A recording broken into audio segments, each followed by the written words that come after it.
मैं Akhilesh Kumar Gupta YouTube channel पर आप सभी छात्रों का स्वागत करता हूं। बच्चों, मैंने आपको अगले वीडियो में बताया था कि नेक्स्ट वीडियो में बहुउद्देशीय नदी घाटी परियोजनाओं के बारे में चर्चा करेंगे, अध्ययन करेंगे।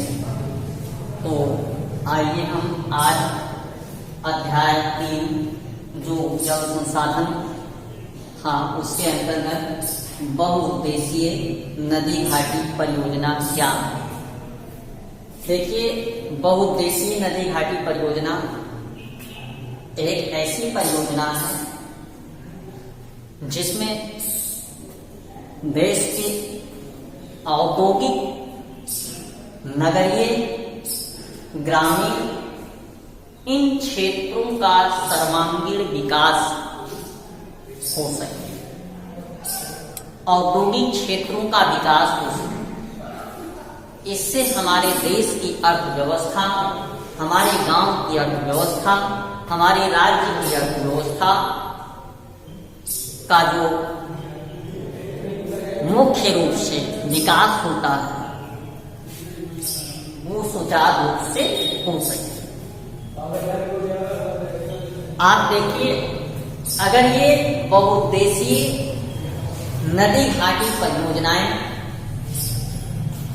इन बांध, ये नदियों के जल का संरक्षण जो बांधों द्वारा किया जाता है, खेतों की जो सिंचाई की जाती है, पीने के लिए पानी का संरक्षण हम करते हैं, औद्योगिक क्षेत्रों में जो जल विद्युत की आवश्यकता हमें पड़ती है, विद्युत उत्पादन के लिए हमें इन बांधों की आवश्यकता पड़ती है इत्यादि। ये सारे परियोजनाएं अगर ना होती तो हमारा देश, हमारा राज्य, हमारा गांव बहुत ही पीछे हो जाता। प्राचीन समय में इतिहास के अभिलेखों के अनुसार, या वो आंकड़े बताते हैं जो प्राचीन समय में, पहले तो आज की तरह आधुनिक तकनीकी के माध्यम से बांधों का जो निर्माण किया जा रहा है वो तो पहले नहीं था। प्राचीन समय में इतिहास के जो अभिलेख हैं, जो आंकड़े हैं, वो बताते हैं कि पहले भी बांधों का निर्माण किया जाता था। उनका निर्माण बड़े बड़े पत्थरों को लगा करके, बड़े बड़े मरों को रख करके बांधों का निर्माण किया जाता है और उसमें जल संरक्षण, नदियों के द्वारा जो बाढ़ का पानी है उसको संरक्षित किया जाता है। और आज के युग में जो जल संरक्षण की बात आती है, हम इस बहुउद्देशीय नदी घाटी परियोजनाओं के माध्यम से जल का संरक्षण करते हैं, खेतों की सिंचाई के लिए, औद्योगिक क्षेत्रों में विद्युत उत्पादन के लिए, नगरीय क्षेत्रों में ऐसी सभी प्रकार की जो हमारे लिए विद्युत संबंधित क्रियाएं हैं, उनको सुचारू रूप से और देश की अर्थव्यवस्था या देश की सर्वांगीण विकास के लिए हम इन बांधों का प्रयोग करते हैं। अब आइए हम आपको बताते हैं कि जल संरक्षण और प्रबंधन करने की प्रक्रिया क्या है, कि हम जल का संरक्षण कैसे करें और उनका प्रबंधन करने की क्या क्या प्रारूप है। देखिए, जल संरक्षण करने की प्रक्रिया को पुरातत्व, इतिहास के आंकड़ों के अनुसार, जो अभिलेखों के अनुसार आंकड़े मिलते हैं, जो आंकड़े बताते हैं वो ये बताते हैं कि पुराने समय या प्राचीन काल में इन बांधों को बड़े बड़े पत्थरों और मलबों से बनाया जाता था। ऐसा अभिलेख जो इतिहास के अभिलेख है वो बताते हैं। अब आइए हम आपको बताते हैं कि बांध क्या है। हम बांध के विषय में जानकारी प्राप्त करते हैं कि बांध क्या है और वह हमारे लिए जल संरक्षण और प्रबंधन में कैसे सहायक होते हैं।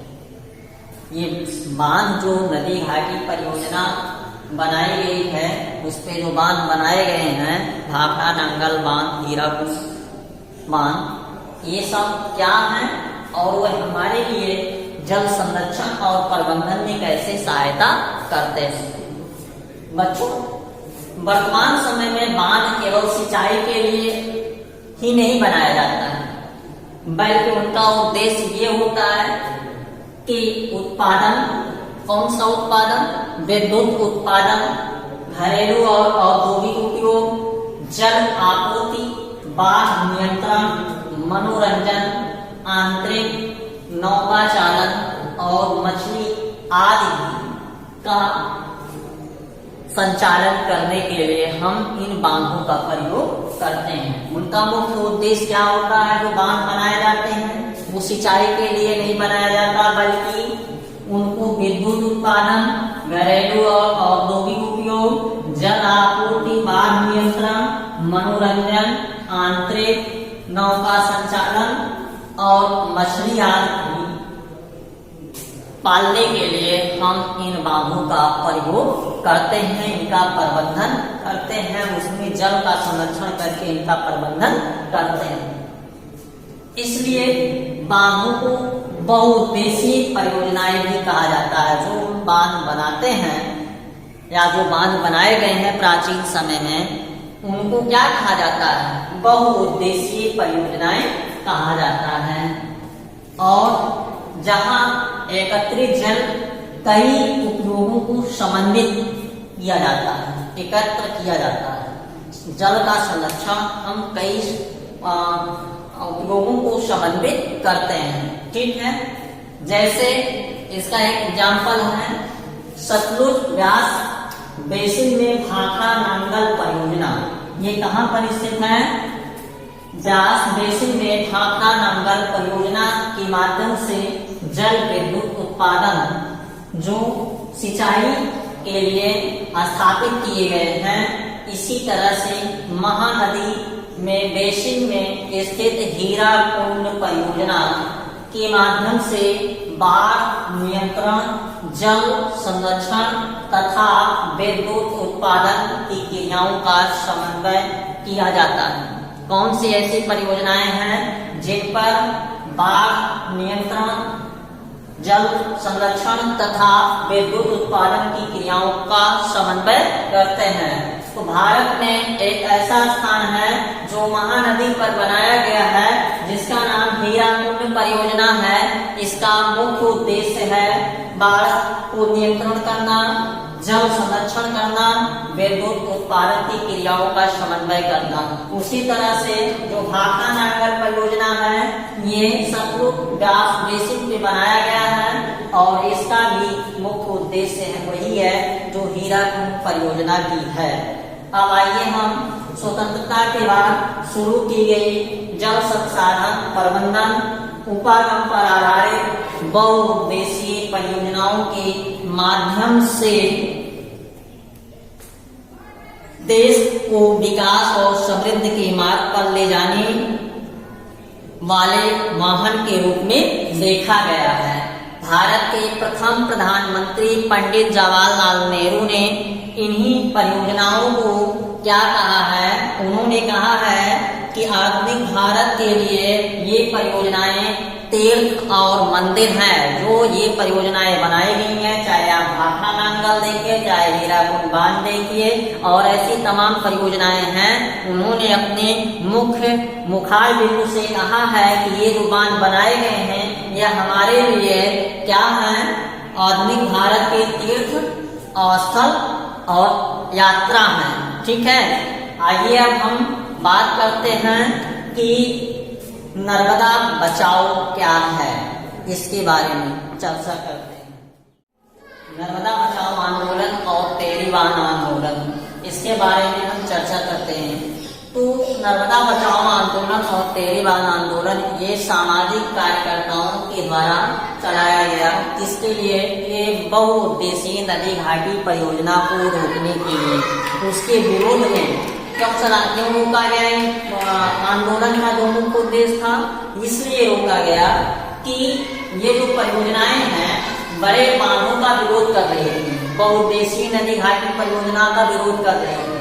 इन परियोजनाओं का विरोध मुख्य रूप से स्थानीय समुदायों के बृहद स्तर पर विस्थापन के कारण है। कहने का मतलब अगर ये ग्रामीण क्षेत्रों में बनाया जाता है तो जो वहाँ के मजदूर होते हैं, खेतिहर होते हैं, छोटे छोटे किसान होते हैं, छोटे छोटे भूधर होते हैं, जिनके पास छोटी छोटी जमीन होती है और वो उस पर खेती करते हैं, अगर वहाँ पे बहुउद्देशीय नदी घाटी परियोजना का निर्माण किया जाता है तो वह छोटे किसान जो मजदूर होते हैं, खेतिहर होते हैं, उनको आर्थिक रूप से बड़ी परेशानी समस्या झेलनी पड़ती है, क्योंकि उनकी जमीनें छीन ली जाती हैं, ले ली जाती हैं।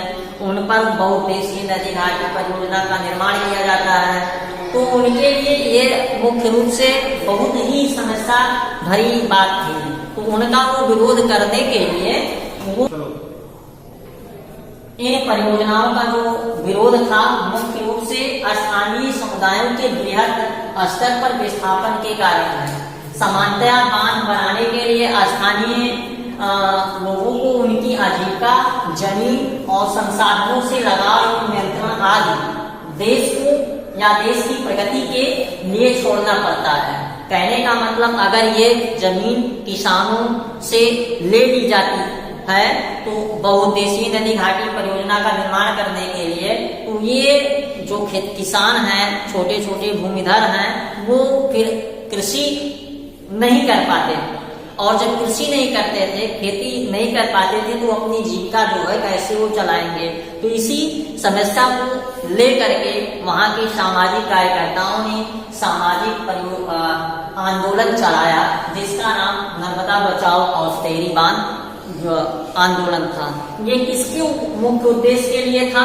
कि बहुउद्देशीय नदी घाटी परियोजना को न बनाया जाए। क्यों न बनाया जाए? क्योंकि उनकी जो छोटी जमीनें हैं, जो छोटे छोटे किसान हैं, उनकी भूमि को अगर आप बहुउद्देशीय नदी घाटी परियोजना का निर्माण करेंगे उस पर, तो वो छोटे किसान कहाँ जाएंगे, उनकी जमीनें कहाँ जाएंगी, ये समस्या उनके लिए बनती चली गई। और इसीलिए इस परियोजना को उन्होंने बनाने से रोका, एक आंदोलन चलाया। नर्मदा बचाओ आंदोलन को एक गैर सरकारी संगठन जो NGO है वो उसके माध्यम से चलता है, जो जनजातीय लोगों के पर्यावरणीय विदों, किसानों और मानवाधिकार कार्यकर्ताओं को गुजरात में नर्मदा नदी पर सरदार सरोवर बांध के विरोध में नाम या लाभ बंद करता है।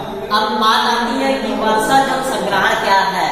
वर्षा जल संग्रहण यह है जो कुछ लोगों का मानना है कि बहुउद्देशीय परियोजनाओं के प्रभाव और उससे उठे विवादों, सामाजिक, आर्थिक तथा पारिस्थितिक तौर पर व्यवहारिक विकल्प के रूप में वर्षा का जल संग्रहण करते हैं। ऐसा प्रक्रिया क्या कहलाता है? वर्षा जल संग्रहण कहलाता है।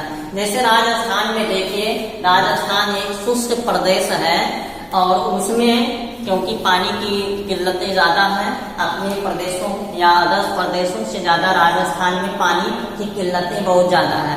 वहाँ पे देखिए ऊँट को एक रेगिस्तान का जहाज कहा जाता है, क्योंकि ऊँट कई दिनों से पानी पिए बिना रह सकते हैं, इसलिए ऊँट को रेगिस्तान का जहाज कहा जाता है। तो वहाँ पे राजस्थान एक शुष्क प्रदेश है, वहाँ पे जो जमीन है वो बालू या रेत से भरा हुआ है, तो वहाँ पे पानी बहुत ही मुश्किल है कि पानी मिलना। तो वहाँ पे जल का संरक्षण कैसे करते हैं? अपने घर में लोग जहाँ आंगन होता है वहाँ पे एक कमरे के आकार का टैंक बना देते हैं, और टैंक की जो ऊंचाई होती है, गहराई होती है, वो अपने मापन के अनुसार वो लोग लेते हैं। उस टैंक का नाम टाका राजस्थान में बोला जाता है। तो वर्षा का जल वहां पे जो आंगन में छत बना होता है टैंक, तो छत के माध्यम से पाइप में कनेक्शन डाल करके वहां पे उस टैंक का पूरा भरण कर लेते हैं, वर्षा का जल वो एकत्रित कर लेते हैं और वही जल वो संरक्षण करके अपने जीवन में यूज करते हैं, प्रयोग करते हैं। तो ऐसा जो राजस्थान में जल संरक्षण है, राजस्थान एक शुष्क प्रदेश है जहाँ पे जल बहुत ही कम है, कम मात्रा में पाया जाता है, वहाँ जल बहुत ही कम है। तो वो इस तरह से टाका का प्रयोग करके जल का संरक्षण करते हैं जो शुष्क प्रदेशों में किया जाता है। अब आइए हम आपको कुछ प्रश्न अभ्यास इसी जल संसाधन के बारे में प्रश्न दे रहे हैं, उन प्रश्नों को आप नोट कर लीजिए। मेरे इस वीडियो के माध्यम से, लेक्चर के माध्यम से और किताब के माध्यम से आप अपना नोट्स तैयार करते रहिएगा। किसी को कोई समस्या होती है तो आप कमेंट बॉक्स में कमेंट करिएगा, उसका आंसर हम आप अगले वीडियो में देंगे। आइए हम प्रश्न नोट करते हैं। प्रश्न देखिए, पहला प्रश्न है, स्वतंत्रता के पश्चात भारत ने बहुउद्देशीय योजनाओं को आरंभ करने का प्रमुख उद्देश्य क्या था? दूसरा प्रश्न है, नर्मदा बचाओ आंदोलन क्या है, इससे क्या तात्पर्य है, उसकी आपको डेफिनेशन लिखनी है जैसे मैंने आपको समझाया था।